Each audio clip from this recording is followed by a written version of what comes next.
పరకాల చరిత్ర గురించి పరకాల గొప్పతనం గురించి హనుమకొండ జిల్లా కలెక్టర్కి పరకాల ఎమ్మెల్యే రేపూరి ప్రకాష్ రెడ్డి వివరించారు. గత పాలకులు పరకాలను జిల్లాను చేయడంలో విఫలమయ్యారని, పరకాల ప్రజల చిరకాల కోరికగానే మిగిలిపోయిందని వారు ఈ సందర్భంగా కలెక్టర్తో అన్నారు. వాస్తవంగా కలెక్టర్ గారికి తెలవాలి, దీనికి ఒక చరిత్ర ఉంది మేడం.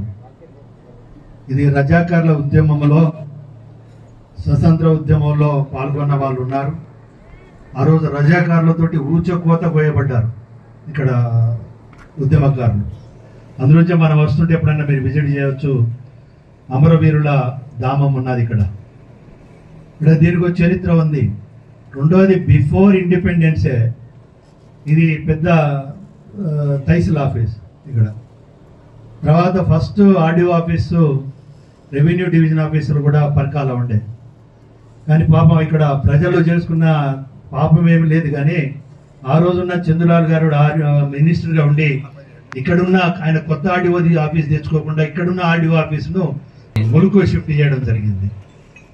అదే కాకుండా ఇవాళ మనం చూస్తే మొన్న నూతనంగా జిల్లాలు ఏర్పడ్డప్పుడు కూడా, అంటే నైసర్గికంగా చుట్టూ ఉన్న గ్రామాల జనాభా ప్రాతిపదిక చూసినా కూడా, అడ్మినిస్ట్రేషన్ ప్రాతిపదికన చూసినా కూడా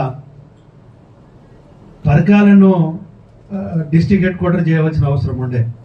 ఎందుకంటే భూపాలపల్లి అనేది ఇవాళ మనకు జనాభా కనబడుతుంది కావచ్చు, కానీ మన బెల్లంపల్లి కానీ మందమరి కానీ ఆ ఏరియాస్ చూసినప్పుడు ఏంటంటే కొన్ని సంవత్సరాల తర్వాత అవన్నీ ఎడార్లు అయిపోతున్నాయి.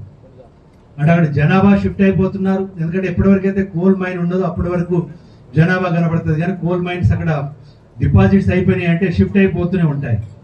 దాంతో ఒకప్పుడు మందమరి మంచిరాల్లో చూస్తే ప్రజలతోటి కిటకిటలాడేది. కానీ ఈరోజు చూస్తే అక్కడ అప్పుడొకరు ఇప్పుడొకరు కనబడే పరిస్థితి వచ్చింది. అంటే ఆ విధంగా ఆలోచించినా కూడా పరకాలం జిల్లా హెడ్ క్వార్టర్ చేయవలసిన అవసరం ఉండే. ఆ విషయంలో కూడా ఇక్కడ అన్యాయం జరిగింది.